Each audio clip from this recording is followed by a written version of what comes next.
Ladies and gentlemen, welcome back to another explosive episode of Integrity Report Uncensored.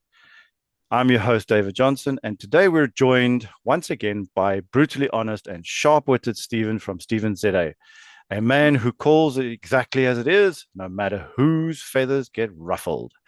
In this episode, we rip the veil off the political cancer eating away at South Africa's institutions, a nation once held up as a democratic model, now reduced to a playground for cartels, comrades, criminals, and captured ministers. We confront the outrageous allegations leveled against Police Minister Senzo Mchunu, who, despite being placed on special leave for alleged interference in law enforcement, remains securely parked in an ANC position, protected by party loyalty and innocence. Not innocence. We break down the stunning claims made by General Mkwanazi, who openly accused Mchunu of obstructing police operations. It's the kind of revelation that would collapse governments in functioning democracies, but in South Africa, it's just another Tuesday. We then turn our attention to Emma Powell, a public servant being hunted by the state security agency for wrongdoing, but for doing the right thing. Her persecution exposes the weaponization of intelligence services by the presidency, more focused on silencing critics than serving the people. And if that wasn't enough, we tackle South Africa's looming 5.2 trillion fiscal black hole, the crippling import tariffs, and the self-inflicted wounds of aligning with BRICS autocrats while alienating trade partners who still believe in the rule of law. But the biggest international bombshell, US Congressman Ronnie Jackson, has officially moved forward with legislation to review America's entire relationship with South Africa. The bill, which has just passed committee and now heads to the House of Representatives, calls for the reassessment of diplomatic ties and targeted sanctions on corrupt South African officials, many of whom are allegedly listed by name in the US intelligence files. This isn't speculation. This is direct consequence of ANC's brazen corruption, geopolitical arrogance, and total disregard for the democratic norms. The international community is watching, and they've had enough. So buckle up, because this episode doesn't pull punches, doesn't bend to political correctness, and doesn't care about protecting anyone's narrative. We're here to expose it all. Let's get started. And thank you for joining, Stephan. Thank you very much for having me. As always, it's an absolute pleasure, and welcome to all of the listeners, everyone watching. Really happy to have you guys here. Thank you for coming.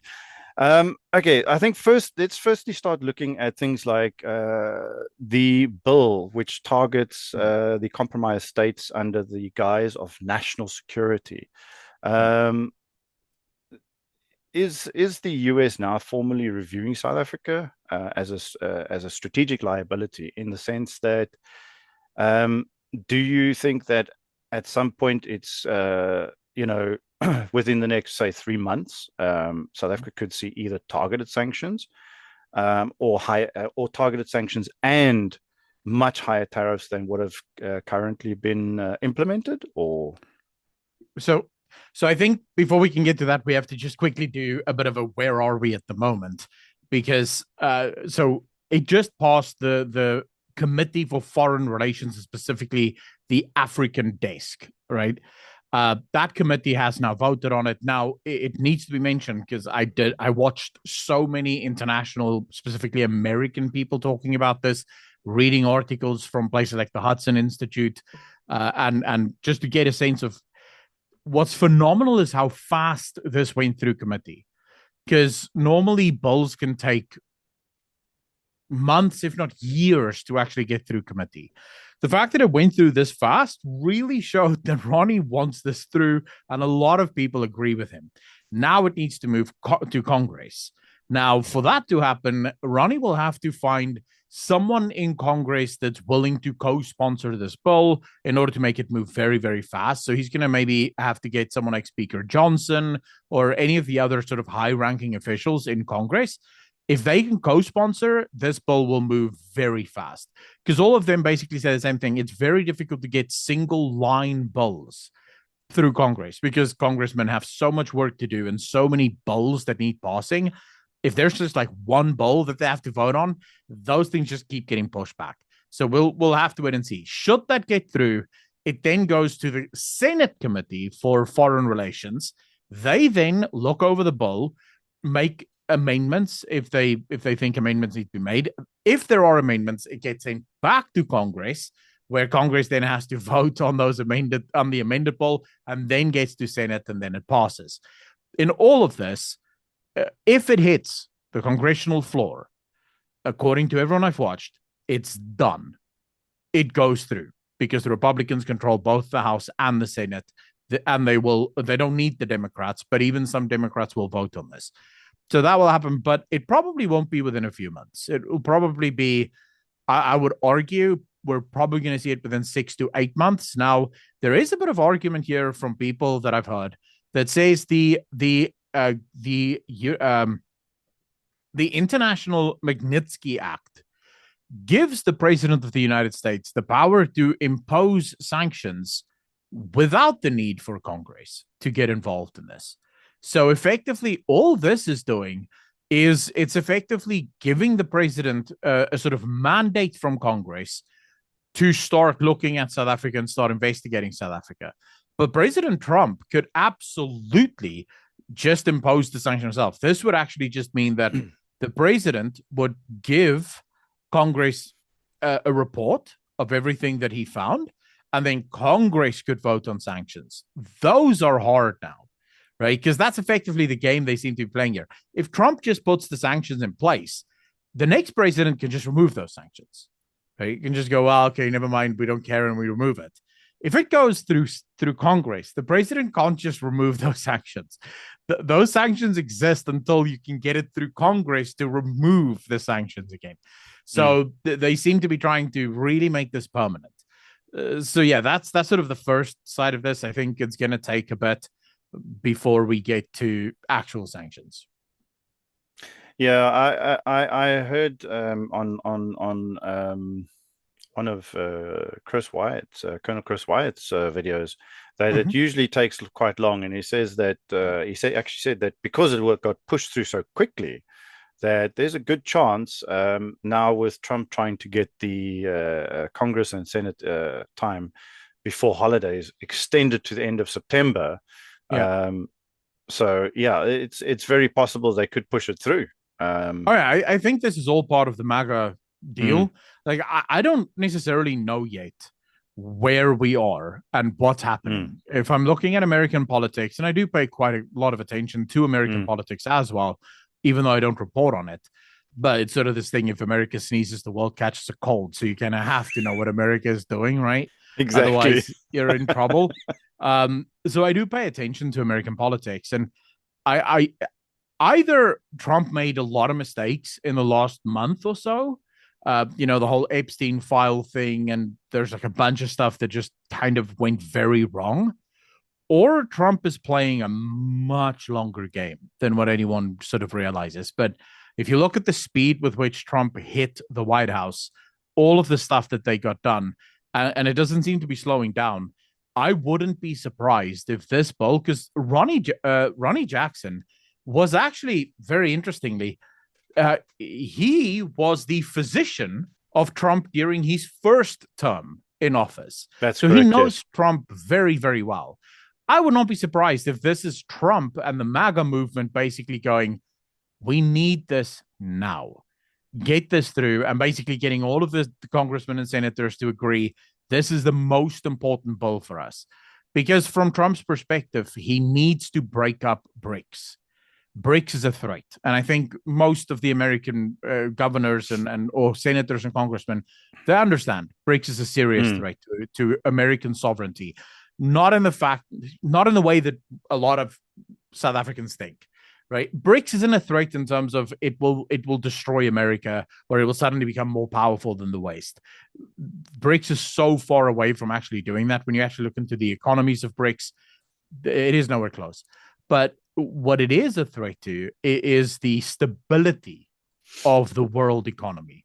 If you suddenly have a second world power starting to rise up and making moves, that could be incredibly unstable to the world economic situation. And so Trump doesn't want to allow that. And I think that might actually signal one of those get this through so that we can start with the weakest of the five countries in BRICS. If we can get them out, we can start looking at the others. But didn't he say that any country that is part of BRICS 10% incur additional. gets additional 10%, and I mean Yeah. that's not negotiable. And then he could even change his mind and make it and increase it. The thing Yeah, you is could that increase it. China is part of BRICS, and they are Yeah. one of the major players in BRICS. So if they are one of the major players in BRICS, then you're looking at whatever negotiation that they've now developed or busy developing with Yeah.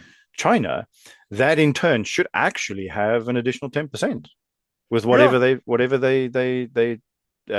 deal they make, because China's part of BRICS. And China, the thing is, China has been pushing this BRICS thing quite hard, and Oh, yeah. they've had a massive influence over Africa, and Africa over the years has been collapsing because of it. Yeah.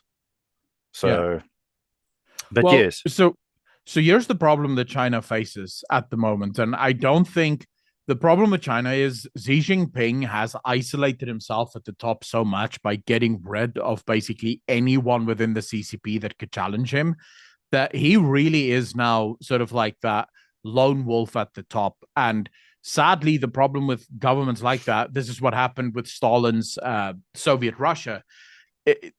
Because everyone is too afraid to tell the leader bad news, no one tells the leader the truth. And so the leader doesn't always understand just how vulnerable his own economy is. So let's just put this into perspective. The entire American GDP, 78 to 80% of that is internal spending. So in other words, it's just people buying and selling, ordinary Americans buying and selling their own stuff.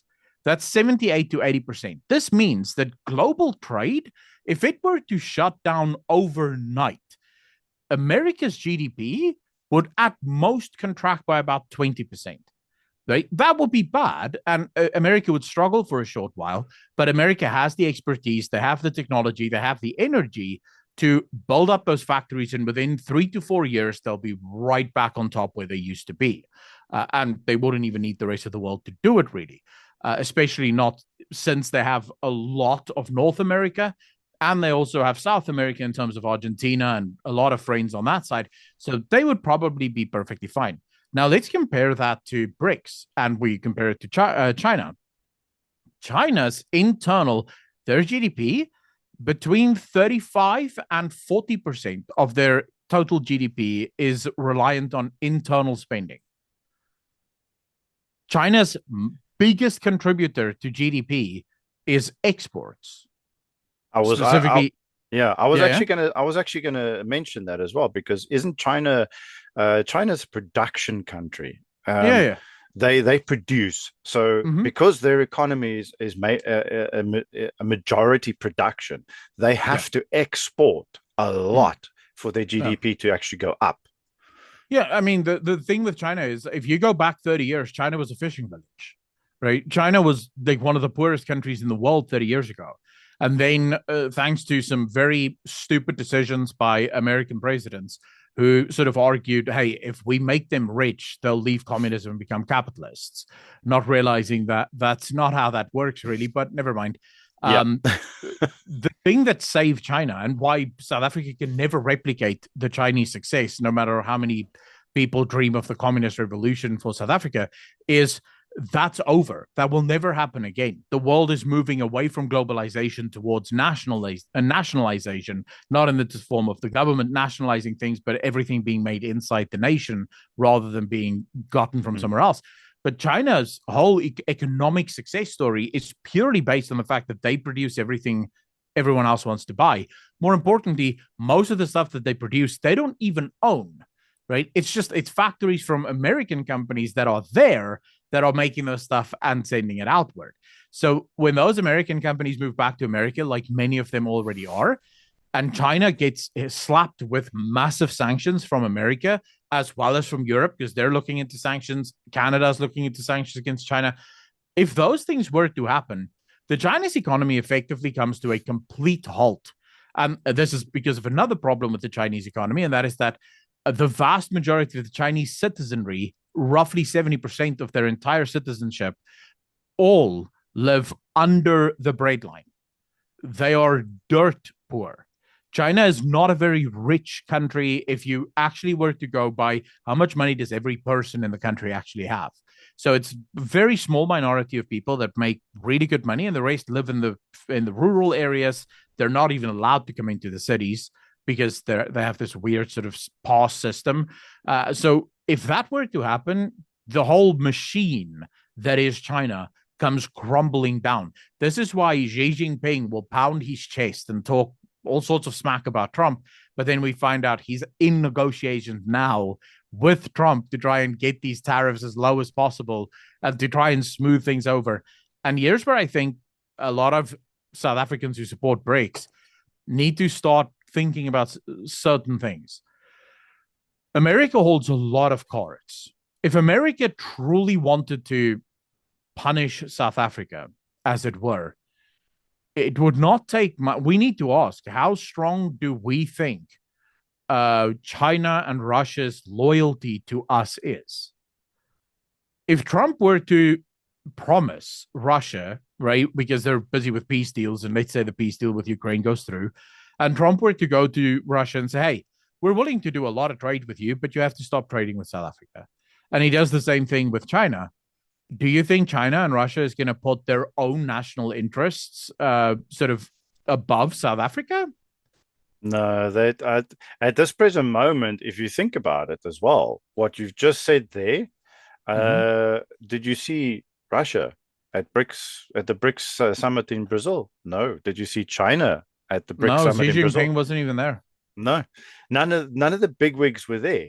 So, Saudi didn't even send their leaders. This was the BRICS summit. This was the first summit that Saudi was supposed to be at. Their crown prince wasn't even there, which so suggests to you that the BRICS alliance is already flimsy as hell. But hey, I think personally, when it comes to the whole BRICS thing, because there's no official law, there's no official deal, signed contracts or anything like that in the sense of there's no like you would with the US, you'd have the AGOA Act, which gets built into their law. yeah, With BRICS, it's just sort of a handshake in a sense, right? yeah, You're joining BRICS, yay, great, you're part of BRICS. There's another dot added to the end of BRICS, you know. And then a country joins in, they partake, they have trade deals. But I think because America is the largest consumer economy in the yes, world, because they're the largest, all these other countries are losing out big time. And if America, as you said earlier, sneezes, everyone gets a cold. So yeah, if America's economy says, we don't want your stuff because you're trading with people we don't like, yeah, because they are wrong people, they are bad people, they are terrorists, they are, this and that and everything mm, else. They're going to then sort of reevaluate their yeah, relationship with those BRICS countries.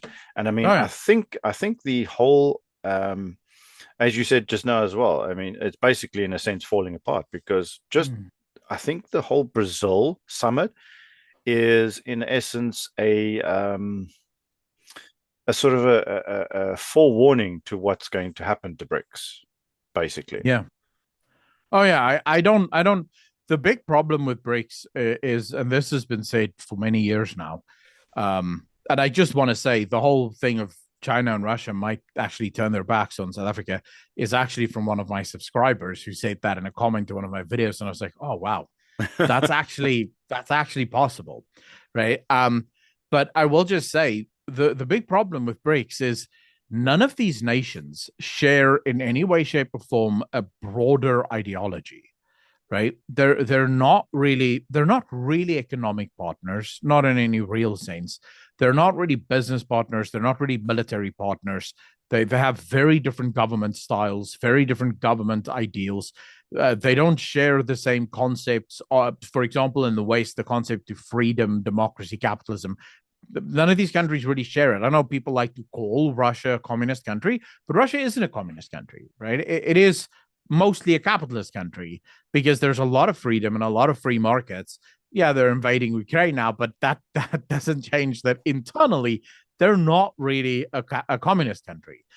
So you have and India is most definitely not a communist country, right? They're the most capitalist free market country on earth, with the maybe exception of Singapore. So when people sort of make that argument that BRICS will survive this, it's like, based on what? These guys have very little that unite them apart from we don't like America. And it's sort of like, well, actually, I don't think China and Russia would be willing to sacrifice their own countries just because they hate America. They would probably sacrifice BRICS in order to make peace with America and to normalize relationships with America if the opportunity arises. And Saudi would probably sacrifice BRICS tomorrow to get because fundamentally America still keeps Saudi safe. It's the American military that will come to Saudi's aid should something happen. So yeah, I don't know. I think people are coping heavily if they think BRICS is a true threat to America.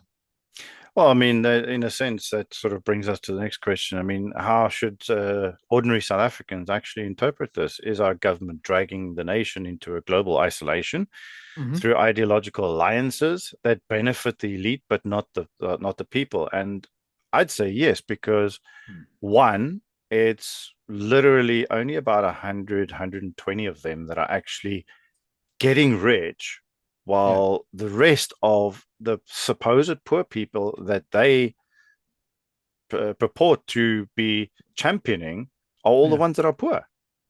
Well, yeah. No, there's no doubt. South Africa is playing a very, very dangerous game. It's doing so, I think, full well knowing the amount of pain that this will cause. But because leaders are never the ones that pay that price, they just don't care. Now, the one thing, and this is sort of the next talking point as well, the one thing that's beautiful about this bill is this particular. So the tariffs will hurt all of us, right? But this bill is going after specifically the higher ups within the government. I can very quickly see them going after entrepreneurs because they did that in Russia. They went after the oligarchs. And this is where I think South Africa is most vulnerable. There are currently a lot of countries working with America. I know some people like to pretend no one's talking or making deals with America. That's just not true, right? That's just not true. There's so many countries trying to hash out deals with America right now. There is definitely. I can confirm that as well. Yeah, so those countries, once they do have those very hard-fought deals with America, if America were to go to these countries and say, hey, we want you to sanction South African leaders, those countries might actually be inclined, and again, this is thanks to one of my commenters, they might be inclined to go, okay. So the world could get very small very quickly for South African leaders, especially when you consider America could absolutely go to SWIFT and be like, hey, these leaders, they're not allowed to use SWIFT anymore. And SWIFT would acquiesce because they've always done so. When America asks, they will do it. Yeah. So they could cut off the leaders. The Visa, MasterCard could cut off the leaders. This would leave these leaders absolutely sort of frozen out of the economic system, right? Because neither China nor Russia has a large enough backup to replace SWIFT. So, I think we're playing a dangerous game, and I don't think the ANC is ready for it. Because I think over the last 30 years, the people that were talented, there were never, I think, any good people in the ANC. But I think there were people who were very smart. They were very intelligent politicians within the ANC. And I think most of them have either died already or have left the sort of limelight, the decision making chambers of the ANC. And the ones you have now are the looters and the stealers. They are just there riding the coattails of this sort of former liberation movement, shall Yeah. we say. That also brings me to another point as well. The ANC was never originally, they were never the original freedom fighters, even though they purport, they shouting and, dancing around and we are the freedom fighters. They were never the original freedom fighters. The PAC and those guys and the Black Sash, they were. The ANC came afterwards, but the ANC, in essence, nearly collapsed the whole thing by, and I think Colonel Chris Wyatt also said that earlier. I was actually watching, I didn't even get to watch his entire video, but I think somewhere in passing, he also mentioned that the ANC nearly collapsed the whole thing in that they decided to go after the IFP and they just killed they necklaced and killed over 20,000 IFP members. And by doing so, they nearly collapsed the whole thing. So, yeah, that's a very interesting piece of information that I learned as well. Yeah, I didn't even know that, but I would not be surprised. I think the ANC was very good at diplomatic relations, at appealing to the international system. And look, I am not one of those people that think apartheid was good. I'm not one of those people that want to live in an apartheid state. I don't support that because I fundamentally don't think it's viable. I don't think it's a feasible move. I do not mind living with people from all colors, races, cultures, creeds, but I do think if you're going to make a country work, you need to find a South African creed. This rainbow nation nonsense doesn't work. Yeah. Right. This whole thing of every culture going off on their own, doing their own thing, but somehow calling themselves a nation. That's not a nation. You have to find something to connect to. And I think that's the biggest mistake we made in this country. We got a new flag, got a new song, and then just said, great, let's do this. If you look at America, they did something different. The founding fathers created an idea, right? The idea of America. So it doesn't matter what your race, it doesn't matter what your religion, it doesn't matter what your skin color. You are American. And that's a very powerful idea because it's something that we can now rally behind, right? We can all get behind that idea that I am South African. Yeah. And that's a sense of pride. And this is, funnily enough, the one thing that brings us in this country together would be something like rugby. Right? It's one of the few places in this country where you can look at a stadium and you'll see black, brown, white, purple people all celebrating the Springboks together, having fun together, because it's almost like a religious experience at that point where we're all focused on this thing and we're united against the other side. We need that in South Africa. But I'm definitely not for apartheid. So I don't necessarily, I think apartheid always would have to have fallen. I think there were a number of serious mistakes that were made during apartheid. And so I don't criticize the fact that it fell. I'm not old enough to even remember it. Yeah. Right? The first memories I have is of Nelson Mandela being my president. I don't even remember F.W. de Klerk being president. So yeah, from my perspective, it is just one of those things. The ANC as a liberation movement, I think, has outlived its usefulness. I don't think there's any use for this party anymore. And I think they're going to lose badly in the next election. Yeah, I agree. They've completely lost their usefulness in any way, shape, or form. And the thing that they peddling, this whole peddling of this race hate and this racial narrative and everything it's in essence just destructive. But I just want to come back to one point with regards to the apartheid era. I don't agree with the apartheid era myself. I mean, personally, we weren't even rich. We were one of the poor white families in in the apartheid era. But one thing that was very powerful during the apartheid era was the economy. Mm. At The South least African for economy a was period very, of it. yeah, for a set period. I think there was a period where it was very strong. They became very self-sufficient in every way. Yeah, They developed everything. They built everything. They grew everything that they needed. They basically did everything that they needed yeah, themselves. So this is part of what a South African is. We become self-sufficient. We do things ourselves. We grow yeah, together as a community. That's basically what, and like you said with rugby, it brings us together. So yeah, yes, so in essence, the bill may signal a sort of broader realignment of global diplomacy with this whole Ukraine thing, and South yeah, Africa may face a choice between whether they want global legitimacy or the BRICS alliance. So yeah, we'll have to see how that works out for them in government and things. I mean, and I think what also really annoys a lot of people, and I've heard one of your videos where you mentioned it as well, where you're a little annoyed with the DA. You don't mm. hate the DA. I don't hate the Mm. DA either. But what annoys No, me about the DA is they themselves seem to present themselves as the hero, but they sort of forgetting nobody needs a hero. People need someone to do things correctly and make sure that we heading mm. towards stop heading off the cliff. and Yeah, this and instead of backing what the people want, the DA is sort of puppeteering or being puppeted by the ANC and sort of following them around like lapdogs.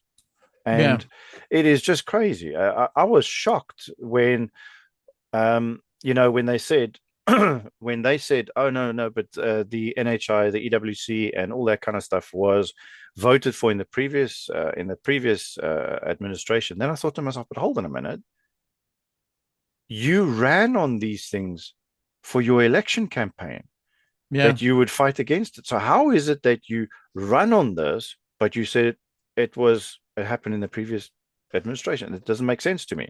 So to me, that was a major lie yeah. that basically said to me, yeah, they're not working for the people. They're not. No, I don't necessarily. So my thing is mainly this, right? I don't hate any political party in this country, even the EFF. I don't hate the EFF. No, I don't hate them. No. I have no feelings of anything towards anyone. I have strong disagreements with the EFF, right? I think like even the racist stuff aside, I think the EFF's policies are really, really terrible. And it all stems from this false idea that you can create utopia on Earth. And because humans are flawed, utopia on Earth is just impossible. Now, I don't hate anyone, but my problem with the DA is I want a political party that is principled, right? And no politics can ever truly be principled. I understand that. There's all sorts of stuff that needs to happen.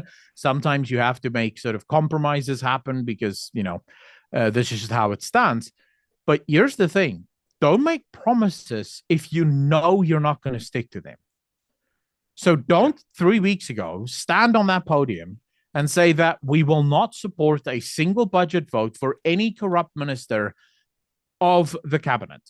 Like that was their words. Until Ramaphosa gets rid of every single corrupt minister in cabinet, they will not support the corrupt minister's budgets. Then suddenly, 3 weeks later, they're like, well, all we actually wanted was him to at least just fire one. Well, the issue is the one he fired lied to Parliament. The one he didn't fire, Similana, Milani. something, Similani, is far more corrupt than Nkubani. Like miles and miles more corrupt. Like Nkubani looks like a church choir practitioner or a church practitioner compared to Similani.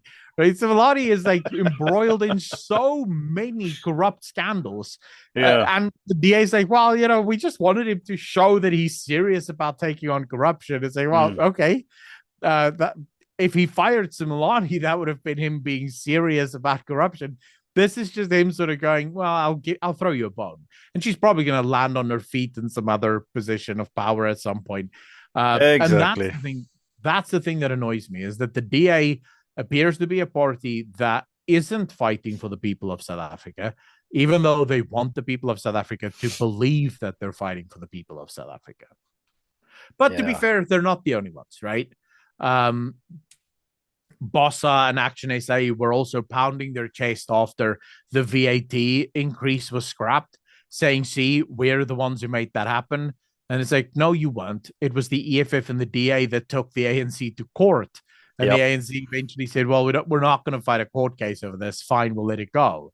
And then the ANC also got in and sort of pretended like they were also against the VAT increase from their own minister. So it's just like, South African politics really is just a clown show.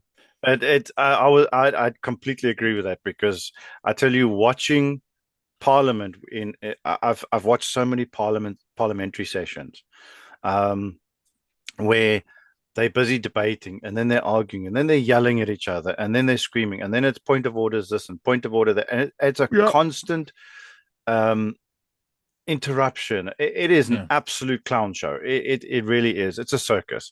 I Yeah. have never in my life seen anyone, any big group of adults act the way that they do. I mean, these are like 5-year-old children arguing over candy.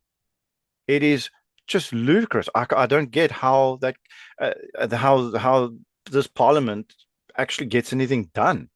Yeah. And then on top of it, this now really sort of goes in, and this is where the whole corruption stuff comes in, the subject of corruption. Yeah. A bombshell of a article, a bombshell of allegations coming out against Minister Mchunu. Yeah. Hmm. How does the minister placed on special leave for potentially criminal interference still hold ANC positions? What kind of accountability in a circus are we running? I mean, it, sorry, you were going to No, say? no. And I was going to say, according to reports on various media sites, as well as CNN Media and Daily, is it Daily Investor, Mhm. Cater deployment has moved from unethical to treasonous. Are we sitting with a mafia state, or is this like just is the criminal syndicates with their mob bosses in Parliament now? I think so.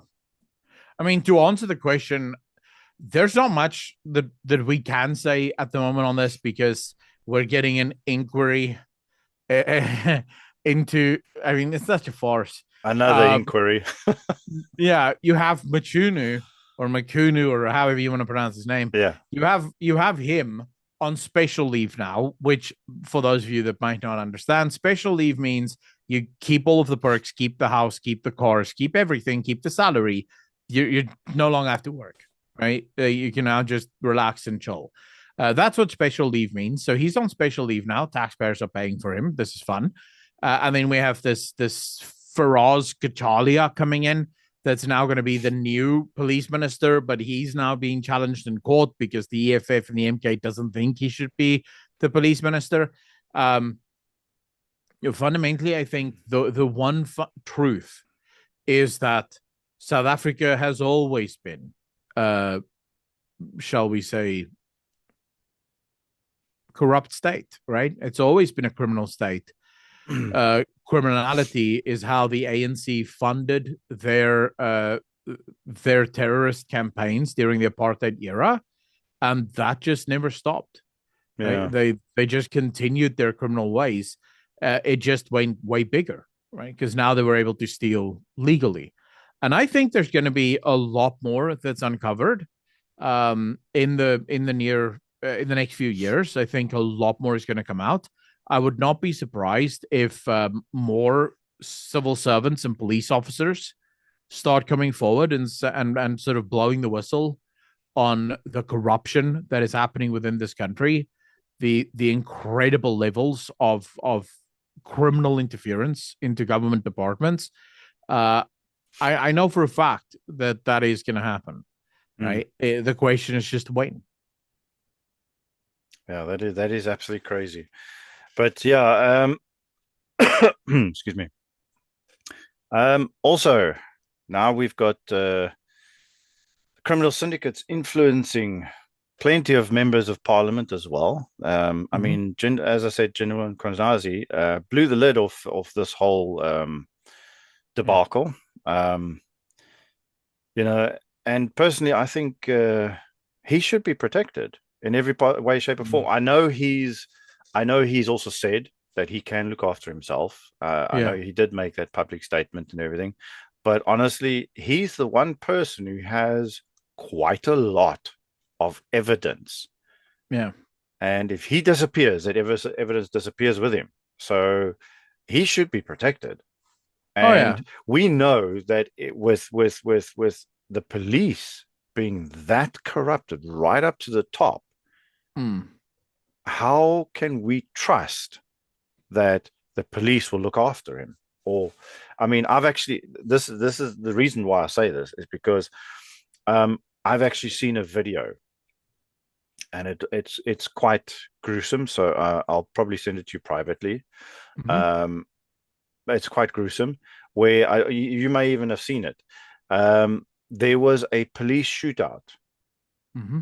with a group of criminals, and the one police officer, they were busy leaning out between. There were two barrels behind each other, and the one was leaning out to the barrel, and he would fire and then come back, and the other one would lean out and fire and then come back. They were hiding behind the barrels. Mm-hmm. Um, Now, what I found interesting, and this is this should be part of basic training. Honestly, Mm-hmm. this should be part of basic training. Firstly, being behind two barrels right behind each other and still shooting at criminals, that is strategically the dumbest move you can get. Because what's happening now, the one in front leaned out, and as he leaned out, the second one leaned out and fired with a Oh, so shotgun. He shot he the shot it, officer in front of him. It looked like he blew his head clean off. of course. So I was like, wow, wow. Uh, It is just sickening how badly trained some of these police officers are. oh yeah. And this is evidence of corruption as well. I mean, this is they just push them through, get them into their positions, and there I you mean, go. the Mchunu said it in so many words at Mm, the ANC conference just last week, where he said a lot of black police officers were placed in positions of power, generals, mm, by the ANC, and they must respect the ANC were the ones who put them there. yeah, Um, all of this is here's the truth from Mkwanazi all the way through to every other police officer in this country of a higher import, right? So people who have positions of true authority, they're all political appointments, yeah, right? And the main reason they're appointed is to ensure that the ANC cadres don't get in trouble, right? They protect the cadres take care of them.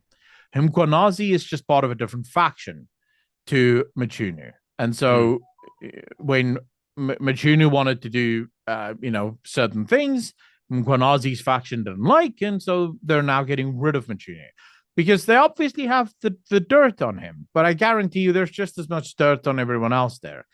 So I wouldn't be surprised, or this may actually also be the case, where Mkwanazi has had a genuine moment of he's had enough, mm, right? He's had enough of seeing his friends be killed. He's had enough of seeing the police service be absolutely dragged. And so Mkwanazi just said, you know what, screw this faction policing, screw the powers that be. I'm no longer with this, right? mm. And I think there's going to be so much revealed in the next few years. It's going to make people's heads spin. I fully believe that. I can see. I've been saying for decades now, for the last 2 decades, I've been speaking out about this. For the most part, I've been speaking out like in comments, watching people's videos, making comments, things like that. And I've been telling people about what is going on because I have contacts, people that I know that work in government, people that I know are analysts, and then Mm-hmm. obviously listening to Colonel Chris Wyatt and getting an understanding of the way he actually analyzes everything. And Yeah. you know, I this country is only heading in a very bad direction, and I've said multiple times, that this lawlessness and everything, if we don't get it under control, South Africa, we don't get the economy, South Africa government, police, and everything under control and doing their jobs properly the way it's meant to be done. South Africa will end up like Zimbabwe 2.0. It'll be a Oh yeah. Zimbabwe 2.0 if we don't put a halt to this. No, I absolutely agree with you. So yeah, all right, let's get back to the questions.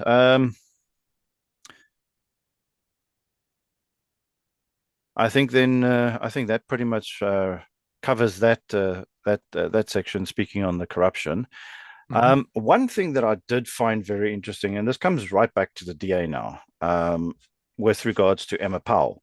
Mm-hmm. Like I said, I don't hate any political party. Sometimes I get annoyed by the fact that they don't keep their promises. They're not principled parties. They don't, for me, if a political party is going to do something and they make a promise, you stick to that promise.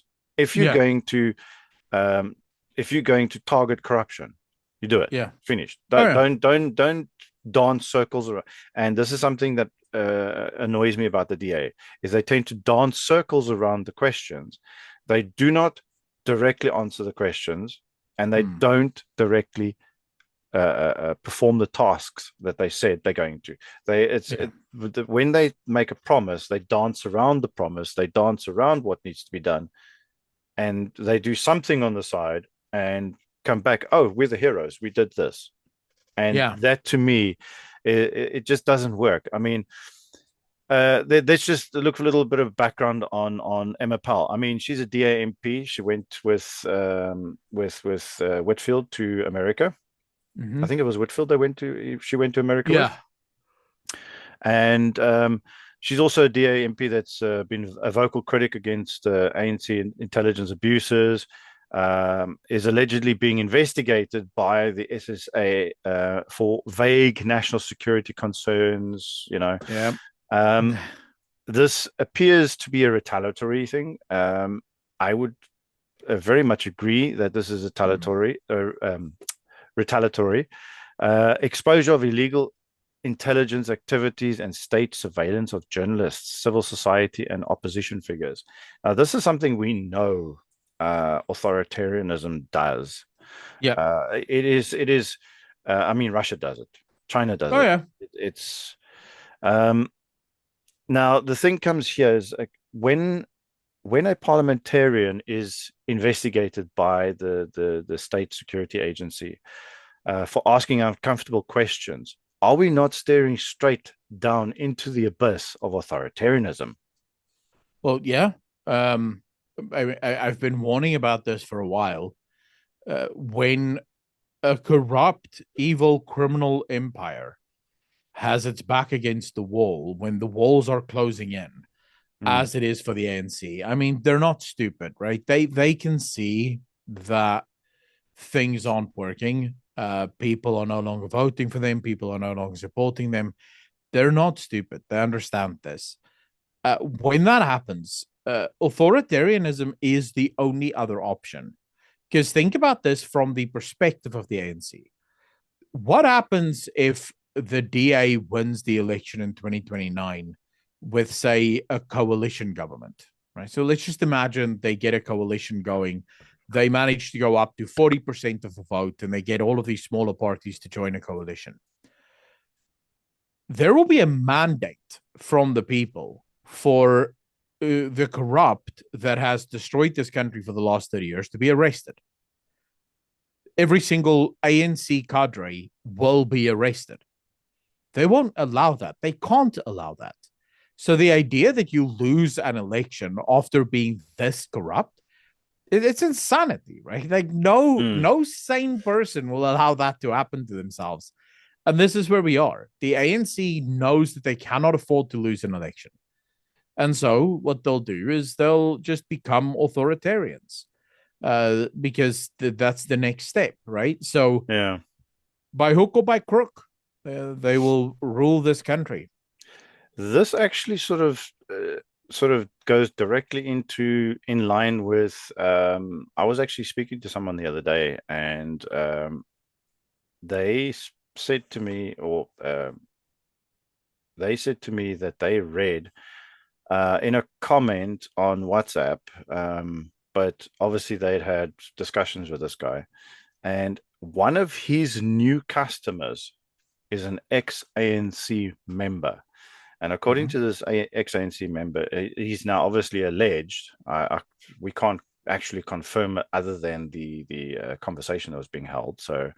Yeah. So I don't know what the evidence, but we can also sort of gather for ourselves what is true and what's not true by the mere fact that we know the ANC were terrorists, and we Mhm. know that Ramaphosa even said he's basically going to boil uh, whites in like a pot, boil us like frogs in a pot.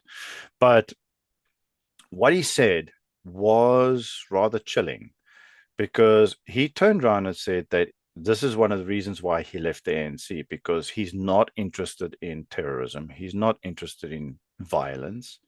He's an ex ANC member, and he left, but he left for one reason and one reason only. And the reason he left was that the ANC internally had stated that if they lose an election, they will return to their terroristic roots, their freedom Mm. fighting roots. Well, they didn't use the word terroristic, but I'm using it now. They would Yeah. they would return to their freedom fighting roots, which Yeah. means in essence they would basically return to terrorism. Well, I And mean, that mhm. alone is the one thing that none of us want. No, obviously not. But what do you expect, Yeah, right? This is just what corrupt governments do. It's what liberation movements do across Africa. So yeah. I wouldn't be surprised. The whole thing with Emma Powell, uh, she's been very brave, and this is Mm, the one thing about the DA. While I'm not always a fan of DA leadership, I think there's a lot of really good people who work in the mm, DA who are genuinely interested in saving this country and making this country better. And yeah. I will give props to those people, right? And hey, if the when the DA leadership does something good, I'll say good job, boys. If they Yeah. do something bad, I'll say, hey, what are you doing, right? Look, I'm going to agree with you on that part in the sense that, look, yes, I have issue with DA leadership in the sense that, Mm. to me, they've become spineless, and there are a lot of good DA people in there. But the problem is that they're not necessarily always speaking out. They're not always um, voicing things loud enough. And the moment they do, I mean, look what happened to Ronaldo Host, for example. The Mm-hmm. moment you're a loudspeaker, you go after things like a pit bull, you get canned. You basically get thrown out the same way Ronaldo Host did. He got Yeah, tossed out. And he got tossed out because he was like a pit bull. I mean, if you've seen any of his council meetings and things like that, I mean, he's like a pit bull at times. He yeah, wants to know where this money, he wants to know why that's being done. And he goes after it because government is meant to run a certain way, whether it's local, provincial, or national. yeah. And, and he goes after, and he got tossed out in his rear end. Um, because if you go through the processes and you look at the evidence that he presented, the Mm-hmm. DA knew about the video, and he explained the video, and he told them it was a hyperbole. So, in essence, he wasn't being the bad guy, but it was Yeah, used by mainstream media who are basically puppets to the government. In my personal opinion, anyway, I can't see them being neutral in any way, shape, or form. I mean, they've quite literally just been puppeting whatever they get told to run. But the other question is, who greenlit this SSA investigation into Emma Powell? That's another thing. I mean, Yeah. you know, and why has Parliament not launched a counter inquiry into the state abuse? Why hasn't the DA actually launched a counter inquiry? Mm-hmm. This is like real serious state abuse, authoritarian abuse of a state department. Yeah. I think the DA doesn't necessarily have the constitutional powers to do that. I think inquiry specifically can only be called by certain individuals within government. And Mm. Ramaphosa made sure when he divvied up the powers within the government to give the DA basically sort of forgotten spots. Yeah. It is not it's not lost on me that famously, even during the Zuma years, they gave, if I remember correctly, at one point they gave one of the Freedom Front Plus leaders the Minister of Agriculture position. Mm. Right, just to sort of like, okay, white man, go do your thing. So they clearly don't give a crap about Minister of Agriculture. Yeah. This is not something they care about, and they basically did the same thing with all of the other portfolios. The ones they didn't care about, they didn't give. So yeah, I think that's probably the only reason the DA doesn't really Mm. have much to go on. Right now, we'll just keep an eye on this Emma Powell thing and see where that develops. Yeah, I'd be very interesting to see where this goes because this very thing was this very method was condemned during apartheid era Yeah, and the was used. apartheid government did this all the time, Yeah, right? they did this They all the did this time. all the time to their opponents, and it Yeah, wasn't good then. It isn't good now. Like, you exactly. should be Yeah. doing it. So and this is where a lot of people have actually made the comment, and I'm inclined to agree with those that have made the comment in the sense that the ANC has basically created the new apartheid. It's a reverse Yeah, apartheid. If you look at what they're doing and how they're doing it, we're in essence living through the reverse apartheid. well, I think one of the things that might stand out here, for me at least, is for most of the ANC's history, the only government they've ever known, that they've Mm, ever seen, has been the National Party, right? mm, And so they are simply emulating the National Party. They're simply doing what the NP yeah, did all those years, um, not realizing that that was incredibly evil, what the NP did, right? But there's not much else to say because maybe this was just a one-off thing, right? Maybe this is sort of standard practice. yeah, Uh, when a minister goes or when a member of parliament goes to another country, the intelligence service yeah, always investigates just to make sure, that there isn't some sort of underhanded espionage happening or whatever. And yeah, to be fair, if that is the argument, I would actually accept that, right? Because there are ministers that can be bought by other nations. And the last thing you want is a minister sitting in your parliament that isn't there for your nation, but actually there for another nation, right? yeah, Uh, exactly.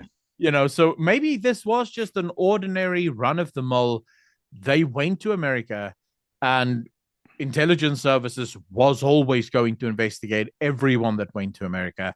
Maybe intelligence services investigates all people who leave the country, right? So as soon as a government official leaves the country, they are placed under investigation to make sure that they don't give away state secrets or whatever. But the way this came out makes it seem like there's definitely more here. They wanted to scare. They wanted Emma Powell to know we're watching you. Yeah, but the thing is, if you think about it as well, it came out via a Journalist. journalist. So wait in times, yeah. And what I find strange is like, I mean, good grief, is the SSA got such a leaky sieve that a journalist acquires a copy of a report from the SSA. No, the only way That that is, I journalist mean, can that must have be a that is leaky sieve. no. The only way that that journalist has it is if it was given to the journalist. Yeah. And this is why I said I wouldn't be surprised if what was given to the journalist was given specifically because they wanted to send a message. Mm, mm. We have you on our sites. Stop. Right. Which that would be problematic. Yeah. It definitely is, because that's like full blown authoritarianism. I mean, that's Yeah. the type of Putin stuff you do. Yeah. Putin Pretty does that much. kind of thing. So yeah, yeah. This it's just crazy. So yeah, but anyways, I think we've pretty much discussed that as because that's definitely executive overreach and going a bit far. I mean, to be honest, they're really going a bit far on that one. But Yeah. anyways, here we go. Then we've got the 5 trillion. Apparently, there was a I'm not sure if it was a professor or who it was, but um, they discussed and basically said that if South Africa wants to, I think it may have been Treasury as well, to get South Africa out of the situation is basically in at the present moment. The country needs 5.2 trillion um, just to prevent its collapse. Yeah. That is a scary amount of money. I mean, Yeah. wow. Based on the it was actually an article in Daily Investor as well. We're borrowing just to pay salaries, debt interest, and we're and are we actually, is South Africa actually officially bankrupt without I saying it? mean, I I mean, personally think so. technically, of course, we're bankrupt, right? Mm, Our debt to GDP is currently 76%. yeah. That is for all ordinary people. That is bankruptcy. If you owe 76% of your total earnings in a year in debt, you declare bankruptcy at that point because you can no longer pay the interest on that debt Yeah, that's without going crazy. into more debt. Right. And that's the sort of trap we're in now. It's called Mm, the tax or the debt trap. mm, And that is where we are now. The way countries usually spend themselves out of that debt trap is by growing the economy, yeah. right? Because a growing economy will mean that you make more money than what you're spending, and so you can pay back the debt and the interest on the debt. Because technically speaking, most countries never pay back their debt. Just to be clear, what usually happens is if you can grow the economy fast enough, you eventually grow to the point where the percentage of debt to GDP goes down because Mm, your GDP is going up, right? But very rarely will countries actually pay back the debt.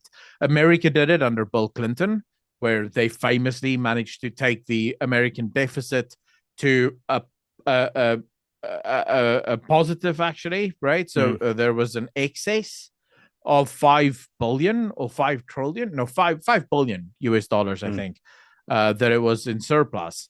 But most of the time, countries don't pay back that debt. They just service the debt. So you pay the interest. South Africa's servicing debt at the moment is 1.1 billion Rand a day. That is a scary amount of money. Because Yeah. at the end of the day, if you're paying back that kind of money, and if just to service the debt that South Africa has, Yep. 1.1 billion or 1.2 billion a day, that is Yeah. scary. I mean, Yeah. our GDP cannot handle that. No. That No, is we don't. scary. We don't have that money. So we're going into deeper debt Yeah. to pay the debt. That then forces us to go into even more debt to pay the debt. And now with the sanctions in America, if South Africa stops and continuously pushes, there is a very real opportunity that the Americans put pressure on the IMF and the World Bank Mm, mm. to stop lending. Yeah, Now, if that happens, South Africa is in deep, deep trouble. that's true. Yeah, that's very true. But yeah, if BRICS was so beneficial, where is the growth? I don't see much growth coming from BRICS. Are No. we actually, or are we being slowly debt trapped into Chinese servitude? I mean, this is something that if you look at the Belt and Road Initiative, Mm-hmm. because we're servicing so much interest on our debt, the Yeah. Belt and Road Initiative come in, they do a bunch of stuff, give a bunch of stuff. We then, as South Africa, owes them a bunch of money, Yeah. can't pay it, and they come in and take stuff. They did Well, it to yeah. Zambia. I don't know if you read the article. They did it to Zambia. Zambia couldn't pay the 1 month, and because they couldn't pay the 1 month, um, the China came in and they said, okay, well, if you can't pay, then we're going to take something. You have to then, Mm-hmm. because in their small print, that's kind of how China does it. And, what I don't get is they talk about the US going into, let's move that over there. They talk about China. They talk about they talk about America saying, "Oh no, it's America interferes in people's country sovereignty and stuff." But China does exactly that by Yeah. saying, "If you cannot pay your debt, we're going to come in and take." Like your in Zambia's case, they took over the Zambian electricity company.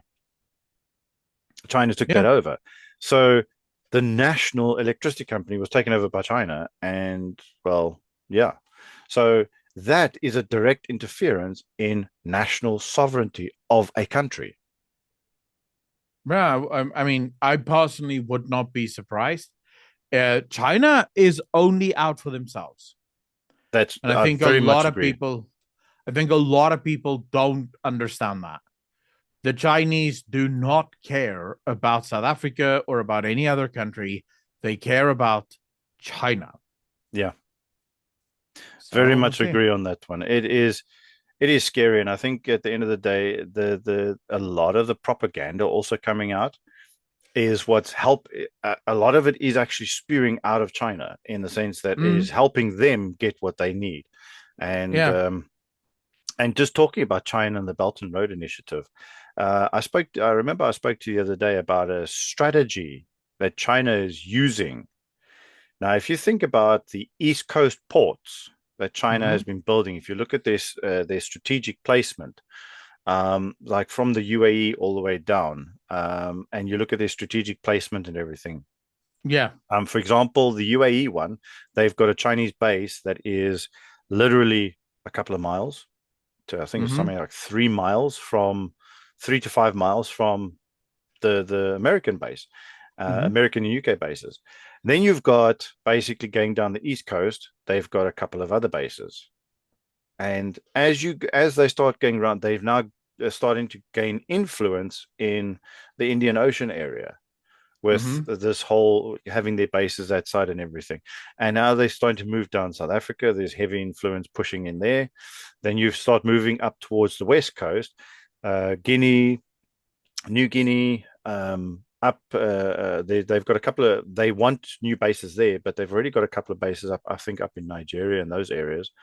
Yeah. And you know, all the whole west coast coming down to South Africa will give them access to the South Atlantic, Mm-hmm. then the North Atlantic as well. They'll have access to the North Atlantic, South Atlantic, as well the southern area, southern Arctic areas as well, where Mm-hmm. basically South Africa is, and that gives them open access for their military as well because they specifically are looking for deep water ports, Yeah. not just for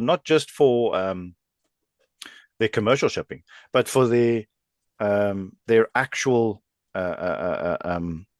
submarines, their military ships, that sort of thing. So, and that has all been that's all confirmed information through various analysts and stuff like that. The information coming out. So Yeah. that follows along with a lot with this debt trapping a lot of countries in Africa so they can gain all that raw materials because that is exactly what China wants. They want the raw Yeah. materials. But yes, moving on. Then we've got tariff madness. Yeah. I called it tariff madness. Self-inflicted poverty coming. So Yeah. yeah, the topic of this one will be the 30% tariffs, the 30% import tariffs, the BRICS alignment consequences with the additional 10% tariffs. Um, you know, what will the real effects of these tariffs be on an already struggling South African household and small businesses, small to medium enterprises? Let's not just look at the corporates, because corporates can usually take a bit of a buffering for a short Mhm. while, Yeah. but let's look at how this will affect the smaller businesses as well as households, because Yeah. how the knock-on effect through government and their taxes, and I mean, this could be quite a hit. This could hit us quite hard. Oh yeah. Yeah. I mean, so the problem with the tariffs specifically, and I think we did touch on it last week or the week. No, yeah, we probably did touch on it a little bit. The big problem with the tariffs is the South African economy doesn't have any any headroom. Mm, There's nowhere to go, right? In most other nations, should this economic hardship hit, the nation can move, right? So there's options. The South African economy doesn't have any more options. It's not like we can borrow more money. We're already up to our eyeballs in debt. It's not like we can just suddenly start relying on our own money because we don't have that anymore, mm, right? So we don't have, we're already at a point where unemployment is unsustainable. We already have most of the taxes in this country, almost all of the taxes in this country is being paid by about 7 million individuals. So if you have 7 million individuals, so let's say you have 100,000 jobs eliminated almost immediately overnight as a result of the tariffs, with maybe up to 1 million jobs eliminated as a result of the indirect effects of the tariffs, what you end up with there is suddenly you go from 7 million people paying all of the taxes to 6 million people paying all of the taxes, right? mm. Then you deal with the immediate after effect of companies that may actually close up shop in South Africa and move to America or even to a bunch of other countries that may have more favorable rates with America. So, for example, countries like India, right? India is negotiating super hard with America to get a really good deal from America on the tariff side of things. South African companies could absolutely right walk right over and go work in India. I have family members who own data analysis companies and do all sorts of things, and they actually employ Indian kids, right? Like not kids, Indian young guys, like guys 22, 23 years old, Mm. just finished studying data analysis and law and stuff, and they're working remotely from India for South African companies. So the culture is very good, right? They're very hardworking, they're very intelligent, and so South African companies may actually find that it's much easier to do their business from India than it is to do their business here. Yeah, And that's going to have a very real effect on the South African economy, which could then, within the next 24 months, we could see 6 million taxpayers go down to 5 million taxpayers. Now, oof. all of this continues to squeeze the fiscus Mm. because there's less money to actually extract in order to service the debt and deliver services, right? Which pushes you into even more debt that you have to accrue. The more debt that you accrue, the weaker your economy gets, the worse it gets, and so on and so forth. The rand continues to weaken. If the rand weakens enough, it could actually trigger a bunch of other failures in the system because life now just gets way too expensive. And fundamentally, it's bad news all the way down when it Yeah, comes to these tariffs. that is scary. I mean, wow. that, Yeah, that is kind of scary because look, it could be over a short term. I'm assuming this could actually happen over either over a short term or a long term, depending on how things sort of progress forward. But yeah, even the Daily Investors data shows that South Africa is being priced out of the global supply chains. Is the economic suicide disguised as sovereignty? That is an interesting question. Um, Is the economic oh, suicide disguised as sovereignty? yeah, yeah. I think so. I think a lot of people misunderstand what national sovereignty means, right? Because a lot of people like to say, "How dare America, tell us what to do?" Mm, And mm, I know I'm always like, America isn't telling South Africa what to do. It's merely saying that if you want to trade with us, you cannot do these things. That's it. yeah, Right? Like America isn't being unfair to South Africa. yeah, They're merely saying that look, if you want to trade with us, uh, you have to do the following things, and that's the end of the discussion. And I find it highly upsetting is the right word actually here, that so many South Africans don't understand that. So many South Africans are just completely. It's almost as if they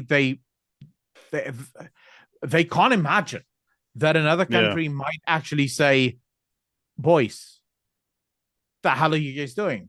yeah, You can't keep taxing our stuff. You can't keep making friends with our enemies and then continue to get access to our markets. That's just unfair, you know." So yeah, I think we are sort of. I think the ANC thinks they're playing a better game here, and I think they may actually be getting advice from people like China. Uh, I we'll was gonna say that too. we'll see if the Chinese actually live up to the hype. Yeah. Um, yeah, because basically I create some of the questions and then I get questions from readers and things like that off our site. They present some of the questions, so that's why I have some of these questions here. Sometimes that's Yeah. why sometimes the list of questions is quite long. But yes, obviously we can't answer them all because that would take hours and hours. So we'll just sort of split them up and take the best of what we got. So Yeah. yeah, should there be a criminal tribunal into the ANC's conduct since 1994? Would that even be possible? Well, that's interesting. This falls under Uh, the reform or ruin. Are we going to reform South Africa or are we going to allow it to fall into ruin? so this would only ever happen if the ANC finally loses an election, right? Because we can't really do anything else, at least not in South Africa. If another country wanted to try and do that, take a stab at it, they might, but I highly doubt they would. I think most other countries would just be like, we don't really care about Mm, what the South Africans do or don't do in this scenario. Um, but I do think that should we get another government, the bare minimum that government would have to do is trigger an in-depth investigation into everything that happened during the last 30 plus years in South mm, Africa.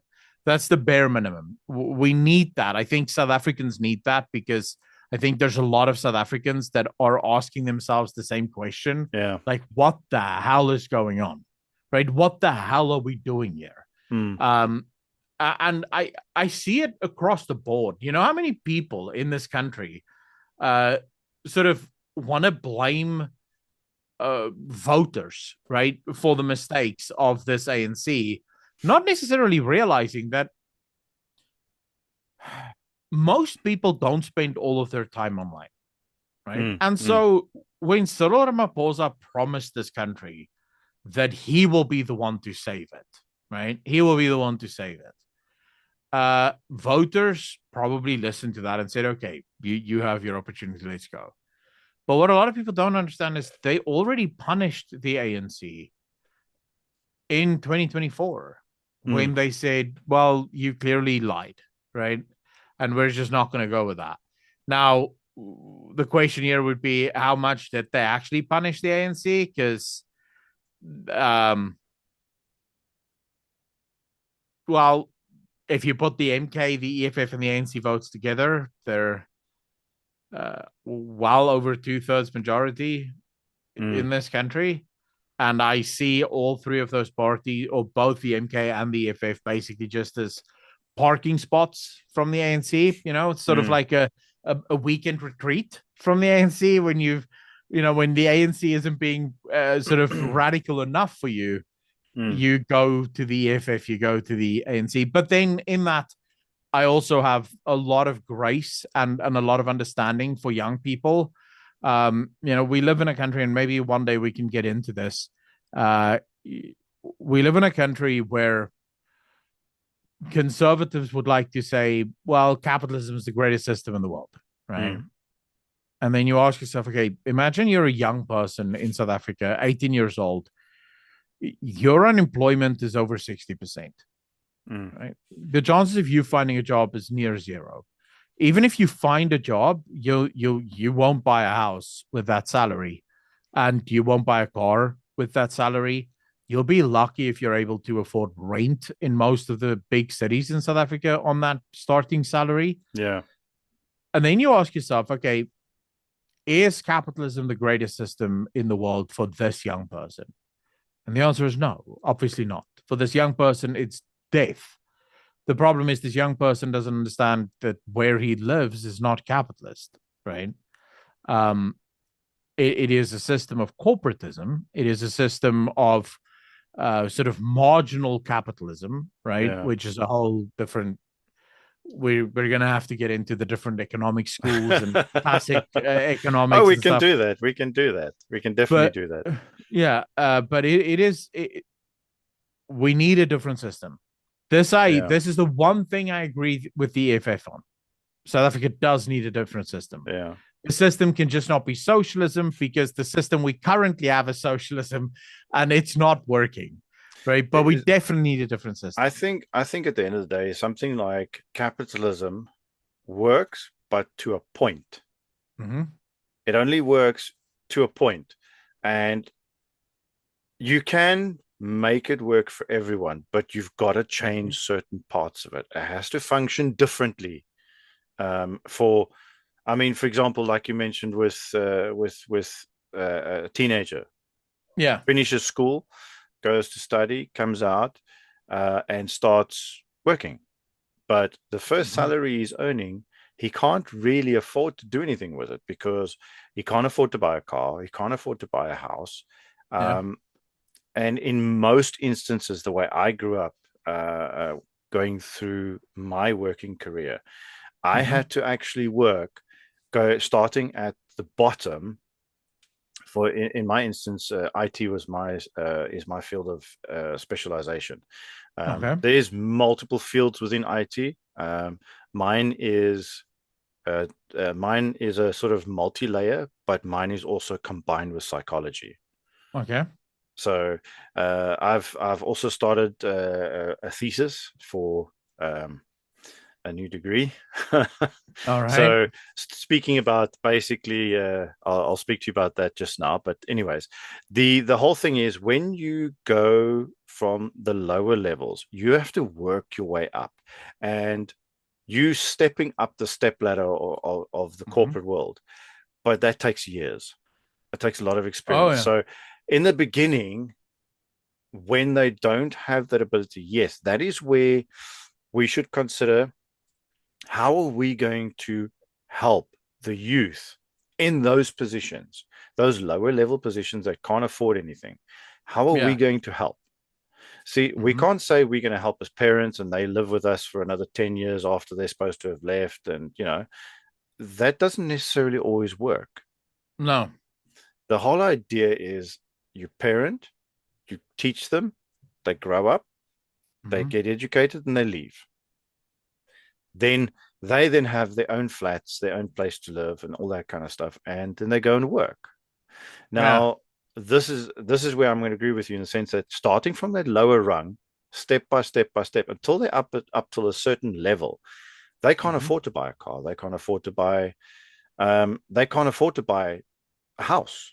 So they have to rent, and even the rent these days is excruciatingly high. Because I mean, I actually was looking at a job the other day. They posted because I'm on a WhatsApp group, and they Yeah. posted the job for 35,000. right? Now, let's just say in this instance, I'm the only Mhm. one working because my wife can't find work. Because now, as you know, minorities in South Africa is struggling to find work. I'm working. I'm earning that 35,000. So if I'm earning that 35,000 and I'm paying 10,000 on the house every month, I then have to pay 8,000 to 10,000 per month as well, Oh just yeah. on food and keeping everyone alive with a Mhm. little bit of electricity as well. Then the other 15,000 I need to pay vehicle, fuel, getting back and forth to work, all that and all that, utilities. Yeah. You can't survive off that. No, no, of course not. It, Of it's course, no it's one can. yeah, it's just getting too expensive, and in the process of doing that, so I very much understand, and that is still a middle level job. That's still Mm. your lower section of your middle class, right? Then you still got Yeah. lower than that. I mean, there's technicians out there that are earning 15,000 rand a month. Like, Yeah. well, how do they pay rent off that? I mean, some houses in the Cape is 10 grand a month. How do they survive paying 10 grand and earning 15? They still got to pay tax off that 15. I think so. I agree with you in that. I think the thing that I would just like to say is, Yeah. so I am a classic uh, economics guy. I believe in Mm, classical economics, um, sort of a version of it at least. yeah. Classical economics, this is the economics of Adam Smith. They believe that value comes from the worker. Yeah. Now, Karl Marx took that to just absolute crazy places. But effectively, their argument was just that value is derived from the product and the production of the product, right? Mm, So, how much effort went into making the product would determine the value of the product. Then you have the current system, which is called marginal capitalism, right? So, this suggests that value is added at the margins. In other words, how much you're willing to pay for a product is what determines what the product is worth, mm, not what the actual product is worth. The problem with that is this is infinitely manipulable, right? Like we can manipulate how much you want a product.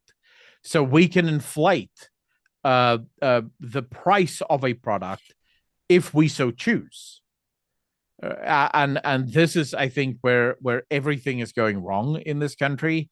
Um, the economy is built on this sort of sentiment, right? Where the government gives the corporations freedom to basically make as much money as they want. The government, in turn, wants to make as much money as they want, and so they get in bed with the corporations to make as mm, much money as they can.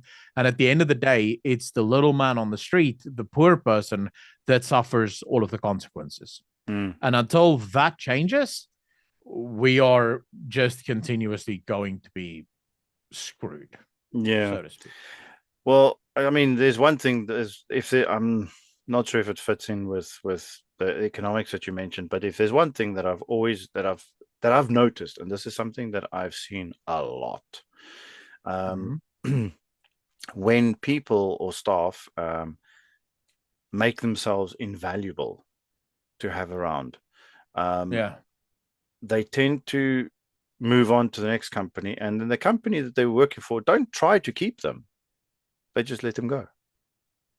It's like it's well, they're just like, oh, you if you don't like the way we do things here, bugger off to another company kind of attitude. And very often I find this to be rather a weird move. I can understand sometimes that people need to gain experience from other companies as well, maybe. That Mm-hmm. sometimes you get that kind of mentality as well. But more often than not, if you are comfortable where you're working, you're doing well, and you get along well with the people, and Yeah. you're doing well for the company, and you're actually selling the company's products and selling the company's you're selling the company very well, then Mm-hmm. you should be the company should work towards keeping that staff. But I've seen loads of companies that have got such high staff turnovers. It is shocking how high their staff turnovers are. Yeah. Oh, I don't know. Like I said, this would be a massive conversation Yeah, yeah. that I think you I and I I are going to think have to get into because it's almost like a full episode on its own, yeah, if I'm I honest. think we'll make a full episode on that one. Yeah, It probably because probably there's be a very good so one much to too. unpack. Yeah, Yeah, there's so much to unpack on that. yeah. But anyways, I'm going to close off now. I see we've been on for quite some time now. So Mhm. I'm going to close off with a rather powerful quote that I found. You can't fix a collapsing house by painting the walls, and you can't fix South Africa by reshuffling corrupt ministers. We need a political demolition crew, not decorators. I Well, don't know. that's actually good. That's a very powerful quote that I found. It's a Yeah. very interesting quote, and it pretty much speaks directly to the government. We Yeah. cannot fix South Africa by just reshuffling government. We need a demolition crew to take it apart and Hmm. put it together the way it's meant to be and with the right people. Um, and not sort of paint it and make it look pretty and that doesn't work. So No. yeah, I'm going to allow you for 2 3 minutes to have the last say, and over to you. Thank you very much. I really appreciate all of you for watching, for staying right up until the end of the conversation. It's been an absolute honor to entertain you guys. I think the best thing we can have or do in this country ultimately is to just keep talking, keep having this conversation, keep having the conversation, keep calling out the government. And then, from my own side, and I know there's a lot of believers in this country as well, keep praying, because at the end of the day, if God doesn't fix this country, we're screwed. Um, and yeah, that's pretty much it for me. There's always hope because he is ultimately in charge. Thank you very much. And yes, I am one of those believers as well. There we go. I want to thank you for coming through tonight for this podcast, and thank you to the viewers. Thank you to the listeners. And South Africa is not falling apart by accident. It's being dismantled by design. Corruption isn't a glitch in the system. It is the system. When ministers and gangster ties, when ministers with gangster ties keep their political seats, when whistleblowers like Emma Powell are hunted for telling the truth, and when the presidency weaponizes state resources and state security agencies against people who don't against the people, you don't have a democracy. You have a captured state dressed in constitutional clothing. This sounds like the king dressed in his invisible clothing. We're told to stay calm, be patient, and trust the process. But the process has buried South Africa under debt, pushed food prices beyond survival, and an increasingly arrogant government that has caused SA to be locked out of trade deals with the West. Meanwhile, the looters wear suits and call it governance. Here's the truth: no rescue is coming from the top. It starts from the ground up with you, with me, with those who refuse to stay silent. Because silence is now is complicity, and cowardice in the face of corruption is not neutrality, it's betrayal. This is the Integrity Report Uncensored. Thank you for joining us this evening, and bid you all a good night, and God bless. Don't forget. Hit like, subscribe and comment. And thanks for watching.